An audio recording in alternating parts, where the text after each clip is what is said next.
Fala família vascaína, Eduardo Maiolo, canal Vascaíno Norte Sul, trazendo o vídeo de quinta-feira, o vídeo do dia seguinte, o vídeo da dor de cabeça que o vascaíno está sentindo hoje. Fala aqui direto da pacata e pequena cidade de Paracambi, no Rio de Janeiro. Paracambi carrancuda hoje, nublado.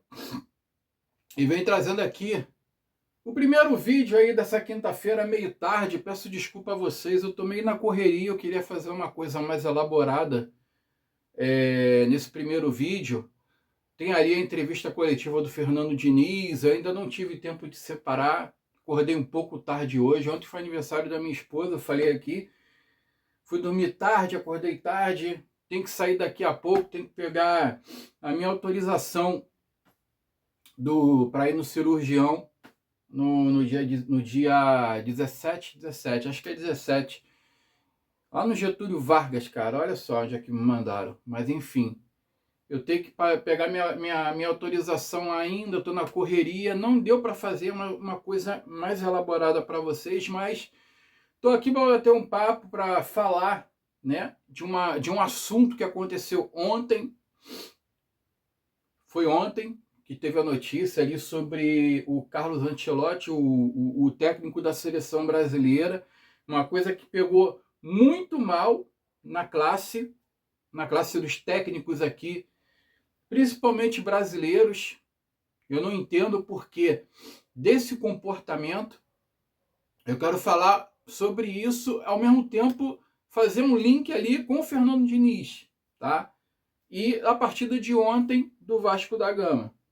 Então, vamos aqui de resenha, de notícia. Olha, o DVD tomou o terceiro cartão amarelo ontem, ele está suspenso do jogo contra o Juventude, esse jogo que eu estarei presente, se Deus quiser. O DVD não joga, ele que é reserva, costuma entrar no segundo tempo e não vai estar presente, não vai estar apto para jogar por causa do terceiro cartão amarelo. E em contrapartida, volta um PH e o Portuga Nuno Moreira, que fizeram muita falta ontem, cara. Fizeram falta demais ontem pro time do Vasco. A gente viu um time do Vasco engessado, a gente viu um time do Vasco com uma presa fácil, letárgico dentro de campo, sem mobilidade, sem movimentação, com nenhuma inspiração. Eu posso dizer para você que nenhuma inspiração. O Vasco ele deu um chute na direção do gol. O goleiro do Botafogo ele não trabalhou, ele não sujou o uniforme ontem, porque a bola não chegou até ele não fez uma defesa. O goleiro do Botafogo não fez uma defesa. Ou seja, pouco produtivo, com o Verratti lá na frente se matando, o Verratti tendo que voltar para a defesa para marcar, o Verratti tendo que estar no meio campo para tentar armar uma jogada que não é a dele. O Verratti ele é atacante. Eu vou falar disso já já. Primeiro eu quero falar desse assunto aqui, gente. Teve uma saia justa, teve ali um momento ali delicado ali. Deixa eu só ajeitar minha câmera aqui, que ela tá torta de novo. Teve um momento delicado ali na reunião dos técnicos, no fórum, né? Dos técnicos ali, de todo mundo, né? Que teve agora recentemente, onde Carlos Ancelotti participou, e o técnico Leão e o técnico Oswaldo de Oliveira falando do lado do cara ainda por cima, inclusive, para pegar mais mal ainda, de que a seleção brasileira não precisa de técnico estrangeiro, que o técnico brasileiro tem que ser valorizado e que a seleção brasileira sempre ganhou a Copa do Mundo com o técnico do Brasil e que, inclusive, é o ponto que eu quero chegar, que o Oswaldo de Oliveira ele fala do Fernando Diniz, que o Fernando Diniz hoje é o técnico aí mais apto para dirigir a seleção brasileira. E eu discordo, tá? E pegou super mal. E teve declarações de outros técnicos também, que eu anotei, além, ó, e todos esses técnicos, tanto o Leão como o Oswaldo de Oliveira,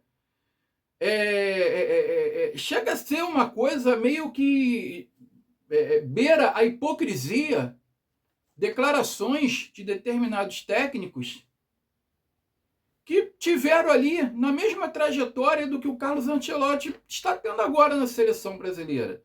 E, na verdade, assim, o que é mais comum é técnico da seleção brasileira dirigir clubes lá de fora e até seleções.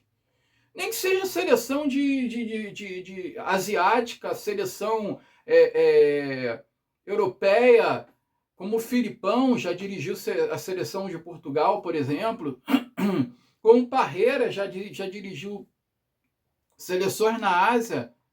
E beira a hipocrisia, a declaração desses técnicos que parece ali que é meio uma dorzinha de cotovelo, é meio ali de uma invejazinha, porque eles queriam estar no lugar do Ancelotti hoje.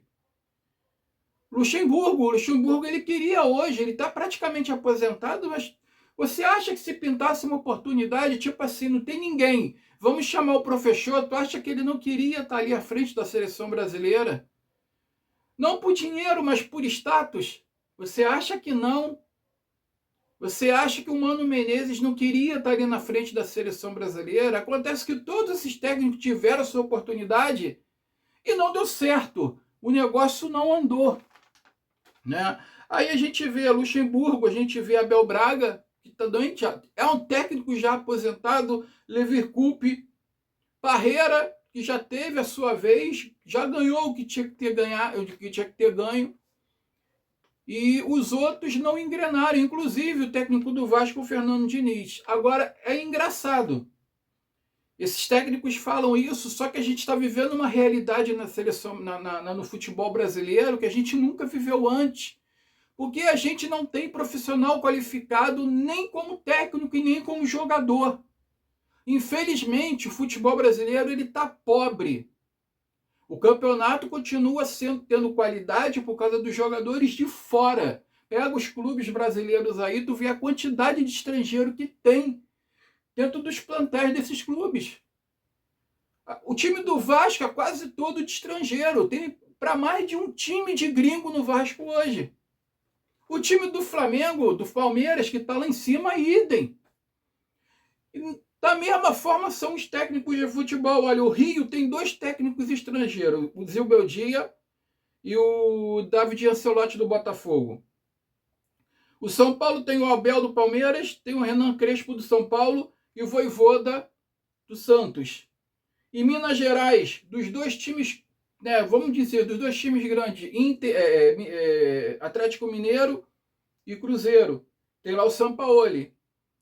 Do Rio Grande do Sul, entre Grêmio e Inter, tem o Ramon Dias, no Internacional. Só na Bahia, que Vitória e Bahia são técnicos brasileiros. No Ceará, entre Ceará e Fortaleza, tem ali o Palermo, técnico do Fortaleza. Então, ou seja, eu estou pegando aqui 1, 2, 3, 4, 5, 6 estados, 5, 6, 7 e 8 técnicos estrangeiros. Só 3 técnicos brasileiros. Então, cara, 8 técnicos estrangeiros. Vamos botar aqui, 2. Falei besteira. 8 técnicos estrangeiros. 2, 3, 4, 5, 6. E 6 técnicos brasileiros. Aí o que vocês me dizem disso daí? Está faltando mão de obra ou não está faltando mão de obra no futebol brasileiro? O futebol brasileiro ele estagnou. Ele estagnou de uma tal forma que a gente não gera mais ativo, ou gera poucos ativos de qualidade para exportar lá para fora como era antigamente. E da mesma forma, quando o Oswaldo de Oliveira fala que o Fernando Diniz teria vaga na seleção brasileira, eu discordo veementemente. Desculpa, é isso aí. Eu discordo totalmente. Queria falar difícil e me estrepei. O Fernando Diniz, cara, ele é 8 ou 80. Ontem a gente viu isso.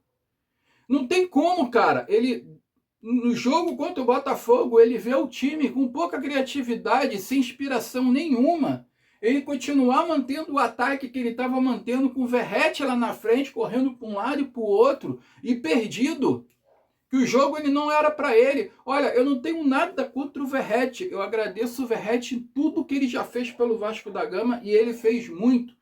Só que ultimamente tem jogo, o esquema do Diniz não favorece ele. Verratti é um atacante de área, ele tem que ficar lá na frente. O Verratti é estilo Hernani Brocador, assim, Túlio Maravilha, da época do Botafogo. Não sei se quem é da época lembra. Só que o Túlio ainda sabia dar um corte, sabia dar um drible, sabia carregar, conduzir uma bola. O Hernani Brocador não, era mais cabeçudo, mas metia gol. Jardel, que jogou no Grêmio, só fazia gol de cabeça. Saiu do Vasco pro Grêmio. Jardel, cara. Só que o Jardel, ele tinha um Renato Gaúcho na ponta. Ele tinha um... Renato Gaúcho não, desculpa. Ele tinha um Paulo Nunes. Ele tinha um Fernando Miguel no meio campo para dar assistência para ele. Era o Paulo Nunes chegar no fundo, cruzar na cabeça do Jardel e o tempo todo gol de cabeça. O Vasco ele não tem essa jogada. O Vasco ele... Um que tem a característica parecida aí é o colombiano, é o Andrés Gomes. Só que ele não faz tanto isso. Ele corre, ele tenta driblar, ele tenta passar os trancos e barrancos, mas ele não é aquele ponta ali que vai na linha de fundo para cruzar na cabeça do... Ele cruza muito para trás, ele cruza muito rasteiro. Então o Vasco não tem esquema tático que favoreça ao Verratti. O Verratti ele fica ali perdido lá na frente, cara. Ele fica voltando para marcar, ele não tem que voltar para marcar. Da mesma forma o Felipe Coutinho tem que vir para a área para pegar a bola, para poder conduzir essa bola para o ataque. Tá errado, Diniz. Tá errado. Sabe? E o Vasco, ele é altos e baixos. Ou ele faz um jogo impecável quando ele faz o primeiro gol.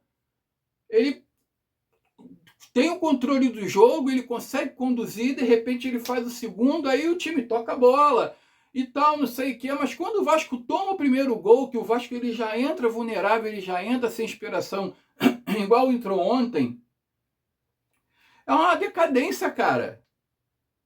Então o Diniz já teve a chance dele, inclusive na seleção brasileira, e não foi bem. Se ele sair com esse toquinho de bola na seleção brasileira, para o meio da área, igual ele faz com o goleiro, toca para o zagueiro no meio da área ali, com o adversário em cima, marcando, com o risco de perder essa bola ali, aí tá lascado, cara. A seleção brasileira vai ser engolida na Copa do Mundo.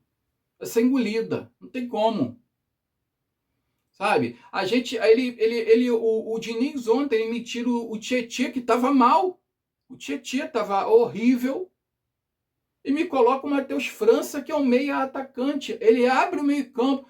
Aí eu pergunto para vocês, cara, para que serve o Thiago Mendes? Por que o Paulinho não joga mais? Por que o Paulinho não tem mais chance, cara? Um jogador que de repente, porra, caiu tanto de qualidade assim. Será que é isso? Por que esse Thiago Mendes ele não joga há mais de 2 meses no Vasco e ele não joga? O cara nunca está preparado. E quando entra não faz nada. Então, assim, muitas perguntas sem respostas. Muita coisa que leva o vascaíno a pensar. E eu já falei, a gente tem que contratar.